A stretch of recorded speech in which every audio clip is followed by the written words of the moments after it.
The summer night was perfect for stargazing.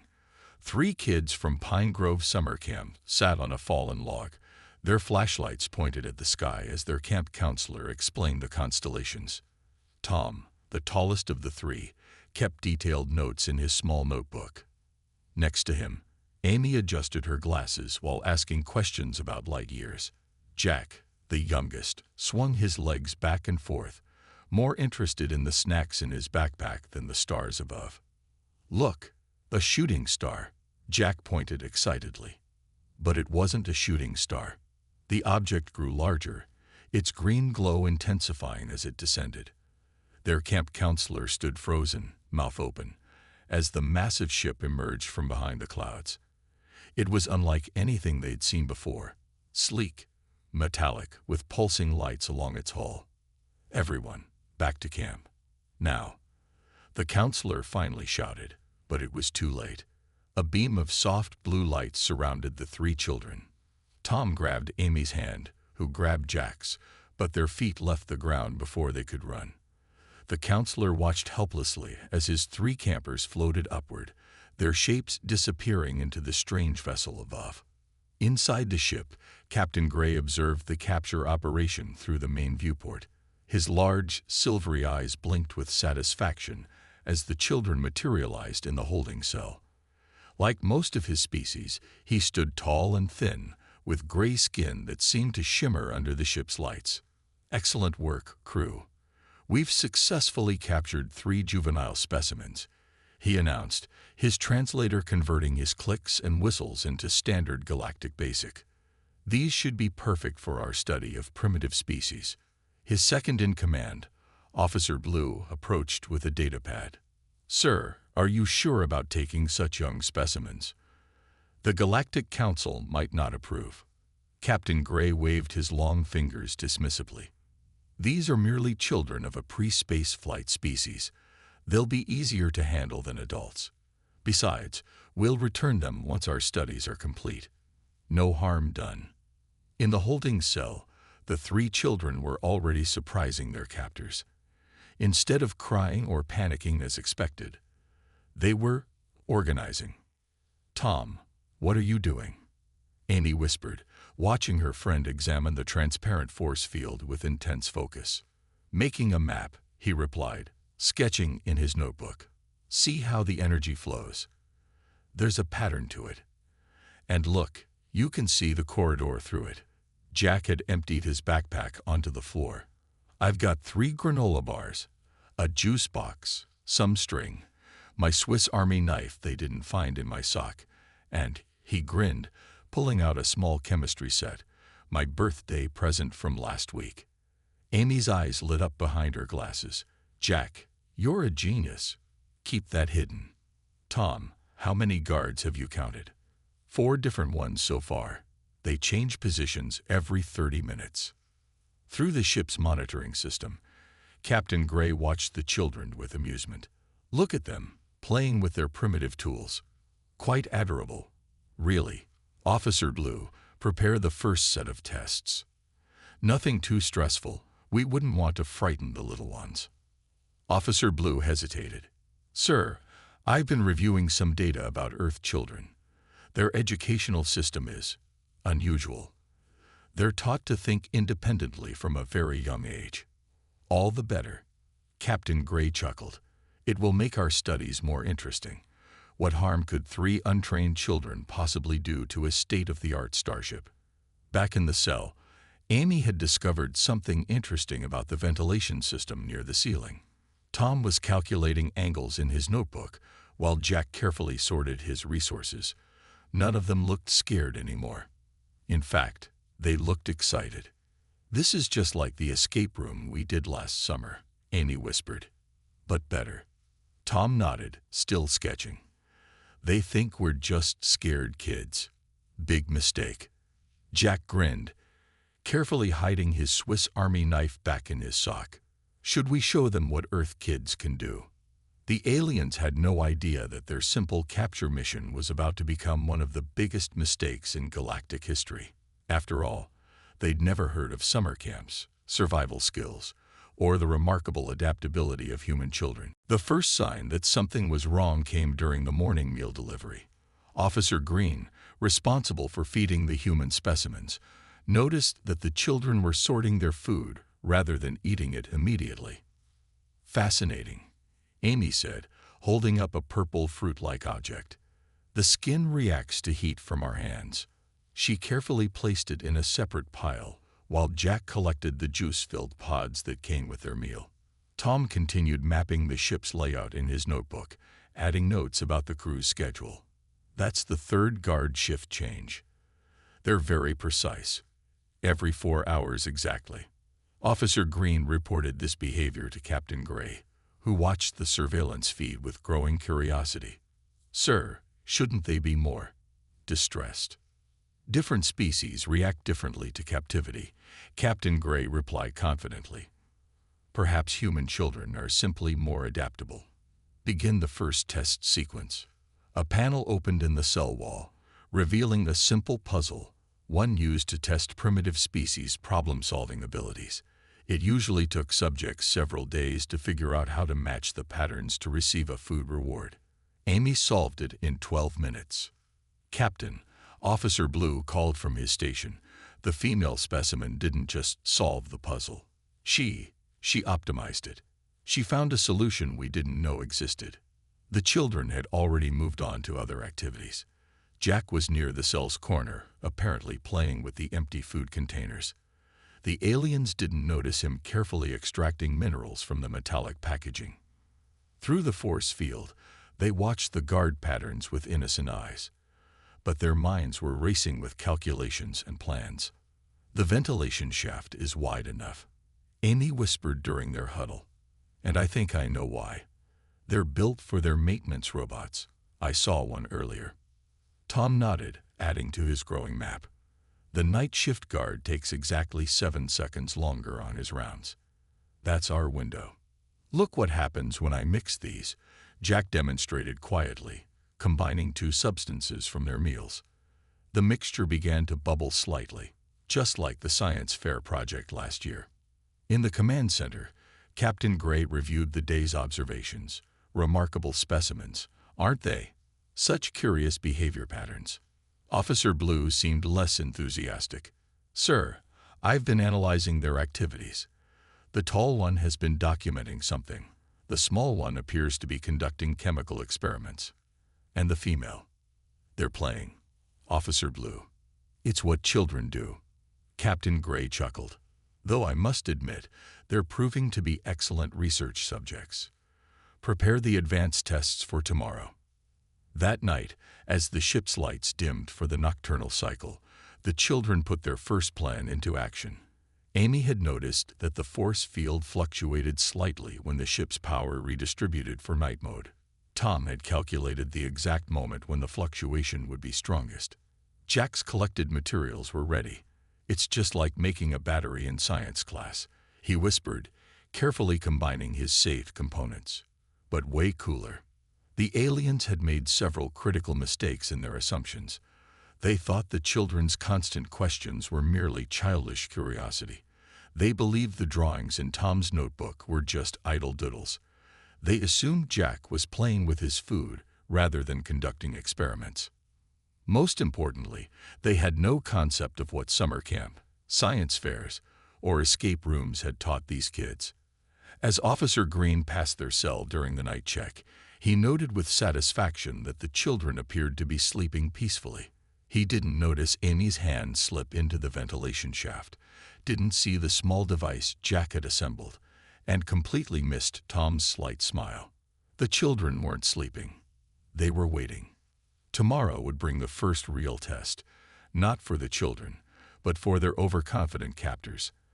As the ship cruised through space, 3 young humans prepared to teach these aliens a lesson about underestimating Earth's children. The ship's night cycle was ending when the first alarm went off. Captain Gray rushed to the control room, his silvery skin reflecting the pulsing red emergency lights. "Report," he demanded, finding Officer Blue already at his station. "Sir, we have a power fluctuation in Section 7. It's coming from the holding cell area." Officer Blue's fingers danced across the control panel. But the children are still in their cell. On the security feed, the 3 human children sat in their usual spots. Tom appeared to be drawing. Amy was reading one of their information tablets. Jack was playing with his food containers again. But something wasn't right. "Run a full diagnostic," Captain Gray ordered.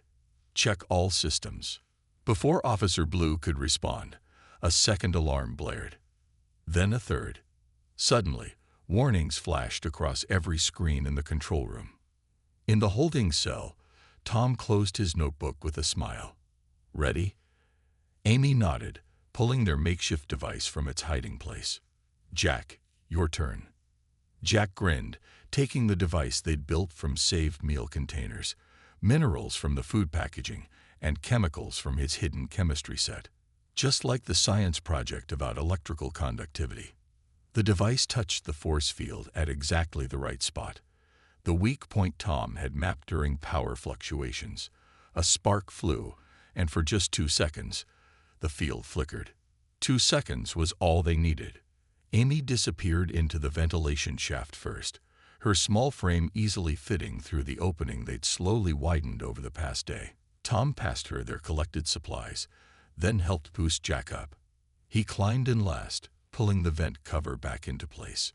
In the control room, chaos erupted. "Sir, the specimens. They're gone." Officer Green's voice crackled over the comm. "The cell is empty." Captain Gray stared at the security feeds in disbelief. "Impossible. They're just children. Find them." But finding 3 clever human children in a ship's ventilation system proved harder than expected, especially when those children had spent the last day memorizing the ship's layout, guard patterns, and system schedules. "Left here," Tom whispered, consulting his detailed maps. "The secondary control room should be just ahead." Amy led the way, using her tablet to track the ship's power fluctuations.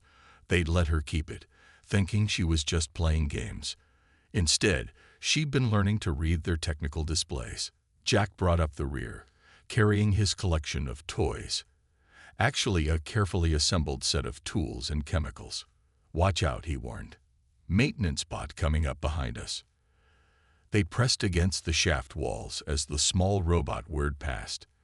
None of them mentioned how scared they were. They'd been scared before. During rock climbing at camp, in their first escape room, during the blackout at science camp. Fear wasn't a reason to stop.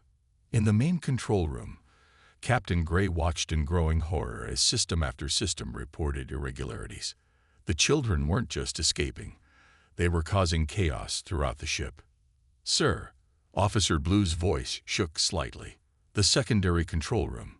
Someone's accessing it." The security feed showed the room empty, but the computer systems were active, responding to commands typed in simple Earth English. "How?" Captain Gray demanded. "How are they doing this?" The answer came in the form of another alarm. The ship's artificial gravity flickered. In the ventilation shaft, 3 children held tight to the supports, having braced for exactly this moment. Just like the zero-gravity simulator at space camp, Amy whispered encouragingly to Jack, who looked a little green. Captain Gray's voice boomed through the ship's speakers. "Return to your cell immediately. This behavior is unacceptable." Tom pulled out his notebook, now revealing the complex sequence of numbers and patterns he'd been recording. "Ready for Phase 2. Amy and Jack nodded. The aliens were about to learn another lesson about human children. They never did anything without a plan. Captain Gray sat in his command chair, surrounded by flickering holographic displays showing Earth data. His hands trembled slightly as he read the information scrolling past his eyes. "Summer camps," he muttered. "Survival training. Science fairs. Engineering clubs." Officer Blue rushed into the command center, looking more worried than ever. "Sir, the children have accessed another system. They're in the—" "Did you know?" Captain Gray interrupted, his voice unusually quiet, "that Earth children regularly participate in something called escape rooms for fun?" "Sir? Activities designed to teach them how to solve complex puzzles and escape from locked rooms. For entertainment, Captain Gray's silvery skin had turned almost white. And that's not all. Look at this. The main screen filled with images, children building robots, conducting science experiments, climbing mountains, learning survival skills, and solving complex problems. We thought we were capturing simple specimens, Captain Gray whispered. Instead, we took 3 trained escape artists with survival skills, scientific knowledge, and problem-solving abilities. A new alarm blared through the ship. "Sir, they're in the communication system." Officer Green's voice crackled over the intercom. "And they're sending a message." In the ventilation shaft above the secondary control room, the 3 children worked quickly. Amy typed commands into their stolen tablet while Tom read numbers from his notebook. Jack kept watch, his chemistry set ready for any surprises. "Got it," Amy whispered excitedly. "The signal's going out." "What did you send?" Jack asked, peeking over her shoulder. "Our coordinates, the ship's details, and a message explaining that we're being held against our will." She grinned, in English and in their computer language. Tom checked his notes again. "We have about 10 minutes before they can override the communication system." Next target. Back in the command center, Captain Gray was frantically reviewing more Earth data. Each new piece of information made him more nervous. "Their education system. It's not like anything we've seen before," he explained to his officers. "They don't just teach their children facts. They teach them to think, to solve problems, to escape, to survive." Officer Blue pointed to a new alert on the screen. "Sir, look at this."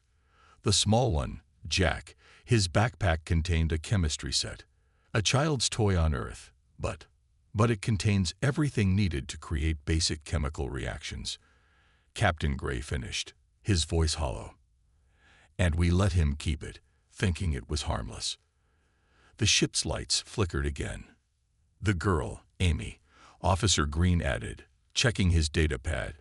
"She didn't just solve our test puzzles. She was learning our computer language through them." "And the tall one, Tom, has mapped our entire ship's layout and schedule." Captain Gray slumped in his chair, while we thought he was drawing pictures. Another alarm sounded, this one from the engine room. "Sir," a panicked voice called over the comm. "Someone's rerouted power from the main engine to what?" "To the kitchen food processors, sir. They're all running at maximum power, creating some kind of chemical reaction." Captain Gray remembered Jack's innocent collection of food containers and felt a chill run down his spine. These weren't just clever children. They were humans trained from birth to be independent, resourceful, and creative. "Send a message to Central Command," he ordered quietly. Tell them we've made a terrible mistake. We didn't capture specimens. We've accidentally kidnapped 3 of the most dangerous beings in the galaxy, human children with an education." As if to emphasize his point, the ship's gravity reversed for exactly 30 seconds, just long enough to send every loose object floating toward the ceiling, but not long enough to disrupt the carefully braced children in the ventilation system. The next message that appeared on their screens made Captain Gray's heart sink. "Ready to negotiate yet? The kids. Warning. Unauthorized access to ship systems. Warning. Environmental controls compromised. Warning. Artificial gravity fluctuating." The ship's computer voice echoed through the corridors as Captain Gray and his crew rushed from one emergency to another. Nothing in their training had prepared them for this. "Sir," Officer Green called out, running down the corridor, "we've located the children. They're in section." He never finished his sentence. The floor beneath him suddenly became as slippery as ice, sending him sliding into a wall. "Sorry," Jack's voice came through the ship's speakers. "I spilled some of my chemistry experiment.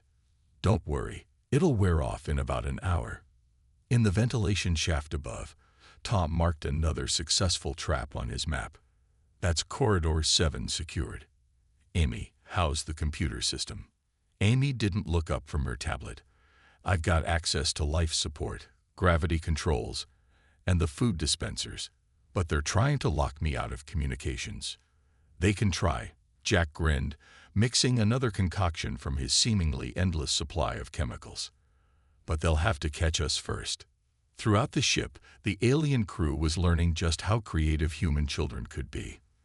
The medical bay doors would only open if you solved a riddle.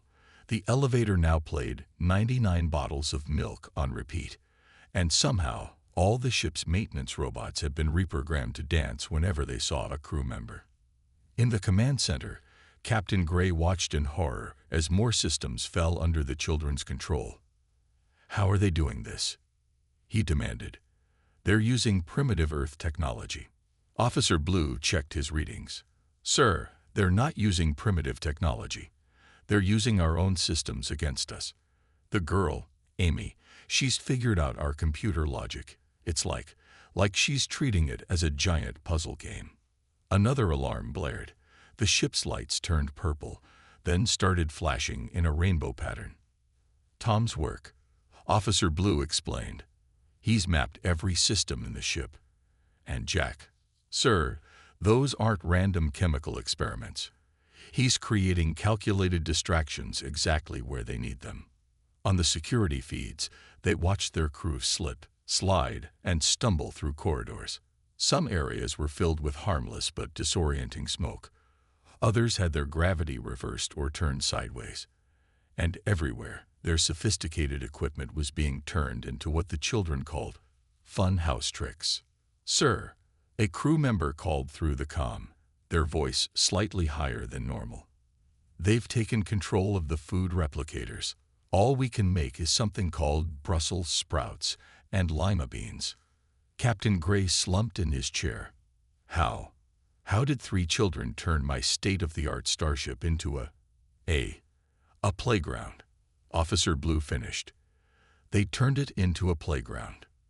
Through the ship's speakers, they could hear the children laughing as another trap sprung successfully. It wasn't mean-spirited laughter. They were genuinely having fun. "Remember the escape room championship last summer?" Amy's voice carried through the ventilation system. "This is way better." "And science camp," Jack added. "Though I'm running low on materials. Should we raid the supply room next?" "According to my map," Tom replied. "There's a better target 2 sections over. Who's ready for Phase 3? The aliens listened to this exchange with growing dread. These children weren't just escaping.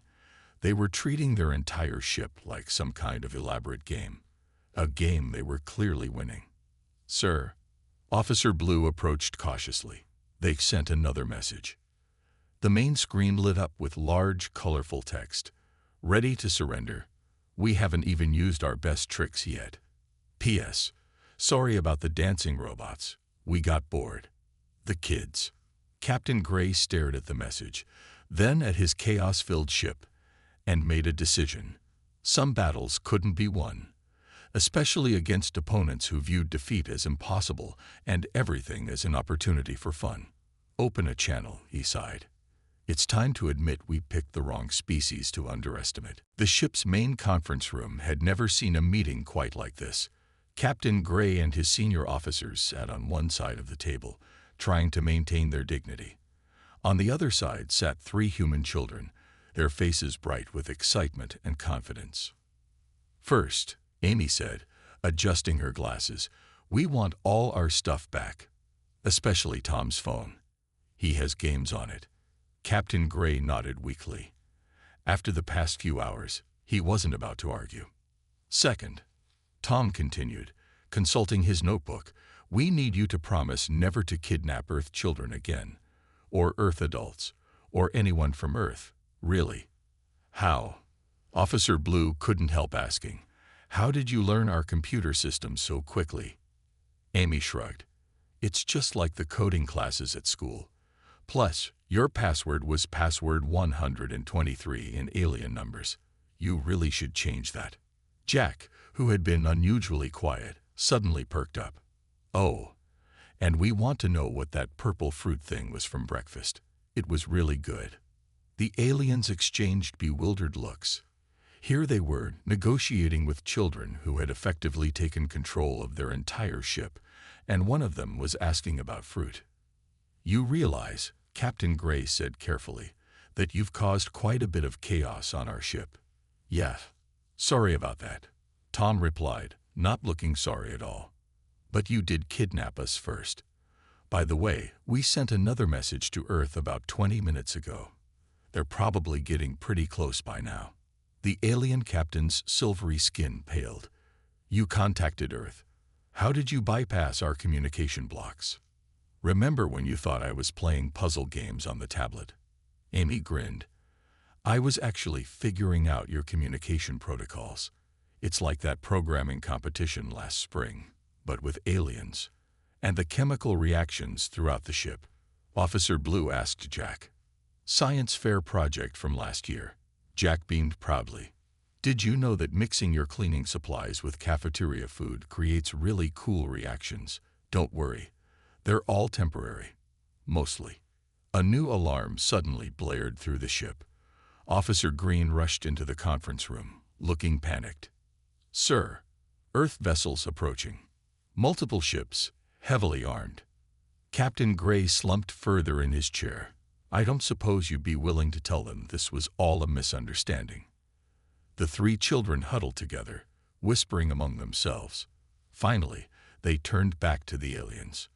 "We'll help explain things to Earth," Tom offered, "on 3 conditions." "Name them," Captain Gray said quickly.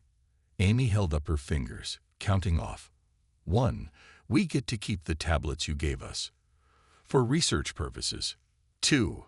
Jack added, "You have to give us the recipe for that purple fruit thing, and some samples. And 3, Tom concluded, "You have to admit that Earth kids are the most challenging species you've ever encountered. In writing. We want to frame it." The aliens stared at the children in disbelief. Their demands weren't for weapons, technology, or revenge. They wanted tablets, fruit, and a written admission of defeat. "Oh," Annie remembered something. "And could you maybe write us excuse notes for missing school? Our teachers are never going to believe this." Captain Gray looked at his once pristine ship, now covered in chemical residue and filled with dancing maintenance robots. He thought about how 3 children had outsmarted his entire crew using nothing but school knowledge and summer camp skills. "We agree to your terms," he said solemnly. "And we apologize for underestimating you." "That's okay," Jack said cheerfully. "Everyone does. But guess what? We learned more about alien technology in one day than you learned about humans in all your research." As if to emphasize his point, a maintenance robot danced past the conference room door, still playing 99 bottles of milk at full volume. Earth's rescue ships were about to arrive, but they would find no frightened children in need of saving. Instead, they would find 3 proud negotiators, an embarrassed alien crew, and a ship that would never quite be the same again. The Earth ships arrived in a display of impressive firepower, ready for a hostile rescue mission. Instead, they found 3 grinning children giving a tour of their captured alien vessel to a very embarrassed alien crew. "And this is where we reversed the gravity," Jack explained enthusiastically to the stunned Earth military officers. "Want to see how the chemical reaction works?" "Maybe later, kid," one of the officers replied, trying not to laugh at the sight of alien maintenance robots still doing the Macarena in the background. Captain Gray stood before the Earth Military Command, explaining the situation. We made a significant error in judgment. These children have taught us a valuable lesson about humanity." "They certainly did," the Earth commander agreed, watching Amy demonstrate to another officer how she had hacked the alien computer systems using basic coding principles from her after-school club. Tom was busy showing his detailed maps to a group of impressed military strategists.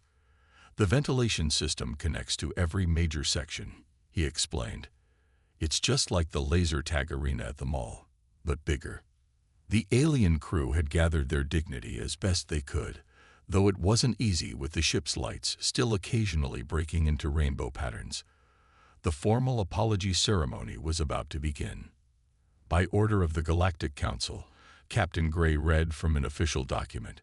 We hereby acknowledge that human children are to be classified as Class A strategic minds and are not to be underestimated under any circumstances. Furthermore, Earth's education system is to be studied as a phenomenon of galactic importance. Amy raised her hand. Don't forget the part about the tablets. Yes, Captain Gray sighed. And as agreed, the 3 human children are granted ownership of their educational tablets, along with a lifetime supply of Zorblian purple fruit. Jack pumped his fist in victory. Best alien abduction ever. The Earth commander stepped forward. In light of this unusual first contact situation, we propose establishing proper diplomatic relations, though perhaps with less unauthorized child abduction in the future. Agreed, Captain Gray said quickly. Though I must ask, are all Earth children this resourceful? The commander looked at the 3 kids, who were now teaching some junior officers how to make the maintenance robots dance to different songs. Let's just say there's a reason we keep them busy with summer camps and after-school activities. Later, as the children prepared to return to Earth, they made one final round of their improvements to the alien ship. We're leaving the rainbow lights, Amy announced. They're more fun than the regular ones. And the dancing robots, Jack added. They seem happier this way. Tom handed Captain Gray a notebook. Here's a guide to all the ship's secret passages, in case you need them someday. The alien captain accepted the notebook with surprising gratitude. You children have changed how we view humanity. Your species will be remembered as one not to be trifled with, especially its younger members. As they boarded the Earth ship, the children could barely contain their excitement about their adventure. Wait until we tell everyone at school. Jack bounced in his seat. We have the best "What I Did This Summer" story ever. Plus, Amy added, we've got proof. She held up her alien tablet, now filled with photos and videos of their epic space adventure. Tom was already writing in a new notebook. Maybe next summer we can organize an interplanetary summer camp exchange program. The Earth commander overheard this and quickly changed the subject. Back on the alien ship, Captain Gray made 2 immediate changes to the ship's protocol. First, Earth was classified as a do not disturb planet. Second, he ordered the installation of child-proof locks on every system, though he had a feeling that wouldn't help much against Earth children. The story of the 3 kids who turned an alien abduction into their own private playground spread quickly through the galaxy. From that day forward, any alien species considering a visit to Earth had to first answer one simple question. Are you prepared to deal with their children? The answer, more often than not, was a very nervous no.